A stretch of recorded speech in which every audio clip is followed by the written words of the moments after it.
Assalaamu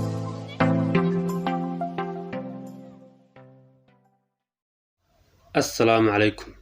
Baryihii ugu dambeeyey baraha bulshada saan la wada soconay waxaa la isla dhex marayay dad Soomaaliyeed oo markaasi aad waxyaabaha gaar aad uga naxaysid markaad aragtid sidoo kalena aad ka murugoonaysid dabcan markaad aragtid aadna u sii fiirsatid waxyaabaha ay kala yihiin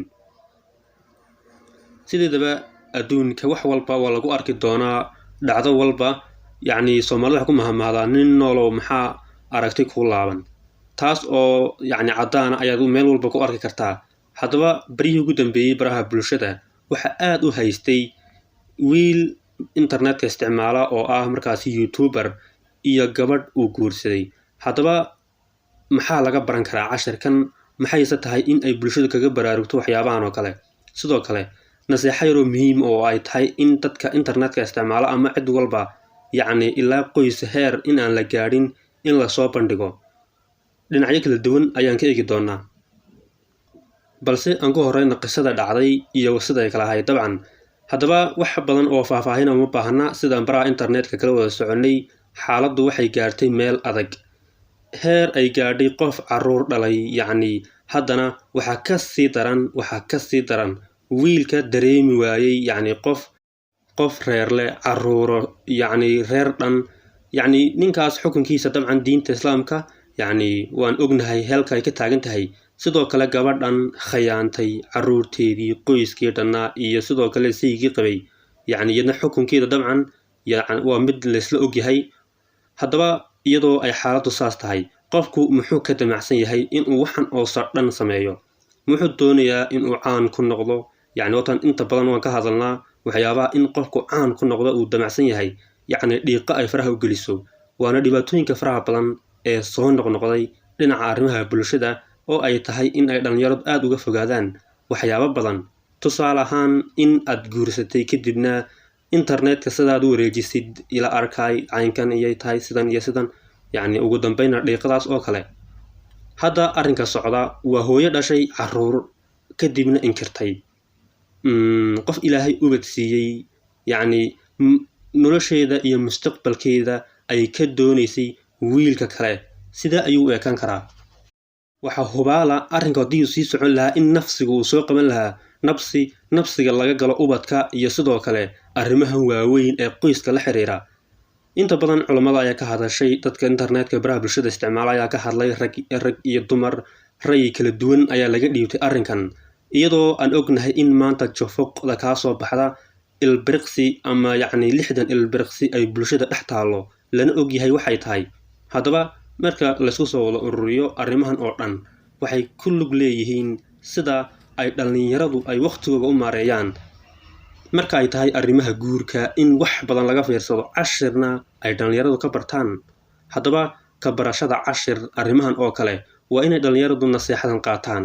ka barashada cashir in wiilku uu baaritaan sameeyo aad iskaga hubiyo waxa uu sameynayo sidoo kale gabadhu in ay baaritaan samayso sidoo kale waxaa la leeyahay waxa ugu muhiimsan qof aad garanaysid isku deegaan ahaan aad iskugu dhow yihiin in aad ka raadsatid guur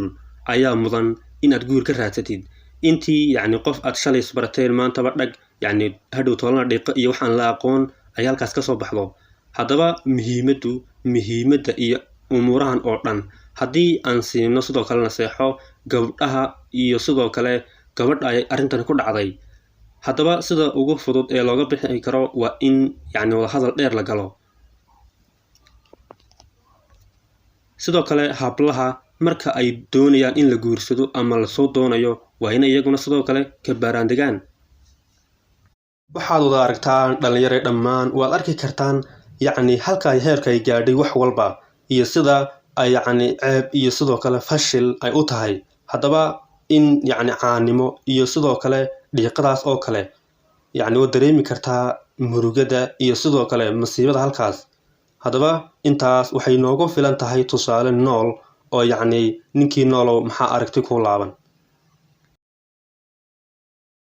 dabcan ma jirto maanta cid looga sheekayn karo khatarta iyo dhibaatooyinka kale ee dhinacaas iyo internetka markaan eegno wiilkan Soomaaliyeed ee markaasi Kamaal Cabdulla iyo sidoo kale gabadhan Hani arrinka ayaa waxa uu yahay khatarta badan in qoys Soomaaliyeed uu burburay sidoo kalena qoys kale yacni si khiyaano leh lagu dhisayay wax aan macquul ahayn oo sidoo kale aan suurtagal ahayn. Haddaba arrimahan oo dhan waxaa jira xataa dad arrintan dhacday sii qodqodaya siyaabo kala duwan uga hadlaya dhinaca baraha bulshada marka la eego. Isku soo wada duub marka dhinac walba laga eego arrinkan waxay ka fiirsan weyday ama ay muhiim u tahay in loo daayo sida madax dhaqameedka ama markaasi maadaama bulsho dhaqan leenahay in arrimaha dhaqanka odayaashu waxay ka qabtaan way dhici kartaa iyo sidoo kale in culummada loo adeegsado oo sharciga ama shareecada islaamka lagu fuliyo. Inkasta oo ay joogaan wadamo shisheeye oo aan dalka joogin, haddana marka dhinac walba laga eego waxay u badan tahay in muhiimadda la saaro in odayaal dhaqameedku ay ka wada hadlaan arrinkan la xallin karo. dabcan ilaahay waa qof la raxiim isaga ayaana awood leh. sidoo kale waxa wanaagsan in loo soo noqdo dadkan khaladkan dabcan khalad ku dhacaa in loo soo noqdo Allah subxaanahu wa ta'ala dambi dhaafna la weydiisto si yacni xaaladan adag iyo xataa mushkiladda intan leeg qof dhan oo bini aadam ah ilaahay ubad siiyey haddana in uu dafiro si uu ugu doorsado waxyaabo yaryar oo aan qiimo lahayn. dabcan waxaa habboon in haddii aadan xog iyo sidoo kale aadan dadka warbixin ama interviews muhiima ka siinaynin arrimahan iyo dadkan is haysta halka ay marayaan in aad ka gaabsatid waa laga maarmaan ama in yacni aad motivation aad bulshada uga fidisid bal sida ay arrinkani tahay. laakiin inaad soo bandhigtid yacni wax walba oo aad ku cabiri kartidna aad ku cambaaraysid dul saartid waxaad doonto ku tilmaantid yacni waa wax laga fiican yahay oo aan muhiim ahayn in aad ku dhex milantid yacni dad is haysto inaad 24 saac ka sheekaysid si aad ugu raadisid views like badan ama waxyaabahaas dabcan aan garanayna internetka iyo waxyaabaha la isku eriyo. waxaana habboon in dadku ay u tudha yeelaan in ay ogaadaan in yacni adduunkana lagu dukayn doonin in ay dhici doonto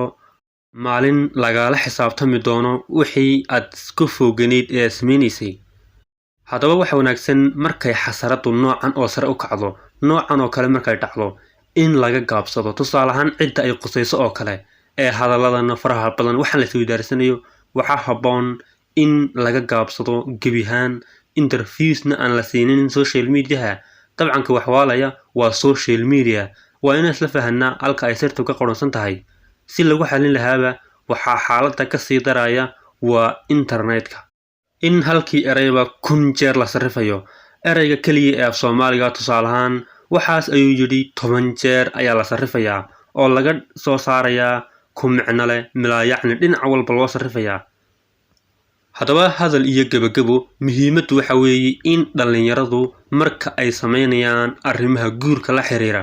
in ay wax badan ka baaraandegaan si fiicanna ay wax walba u hubiyaan.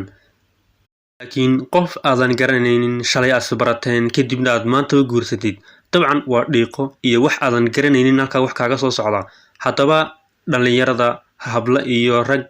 wiilasha waxa ugu muhiimsan ee dabcan ugu doonista badan waa dhisitaanka qoys muslima oo markaasi xalaala oo qurux badan waad awoodaa inaad dhistid. haddaba ha ku daalin inaad cid quruxdee ku raacdid iyo sidoo kale in aad xataa waxba ka sii daran arrimahan qof ilaahay ubad siiyey yacni ubad ugu deeqay yacni qurux qoyska halkii ugu sarreysay haddana dabcan mushkiladu way dhacaan waxaana loo xalliyaa si hoose. xaaladdu inay noocan oo kale isku beddesho waa wax aad looga xumaado. waan u ducaynaynaa dhammaan cidda ay arrimahan quseeyaan in ilaahay khayr ugu dhammeeyo oo markaasi alla u saqro umuurahan. sidoo kalena dhallinyaradu ama internetka dadka isticmaala ee wax ku soo gudbiya ay aad uga baaraandegaan in ay khatar nolosha dadkan geliyaan. waana qiso xanuun badan oo dhinacyo kala duwan inaga taabanaysa hadday tahay arrimaha bulshada iyo sidoo kale dhaqanka dhinac walba. waxaana muhiima in il gaara lagu eego aan la faafin waxyaabaha nacaybka iyo khatarta u horseedi kara dadka.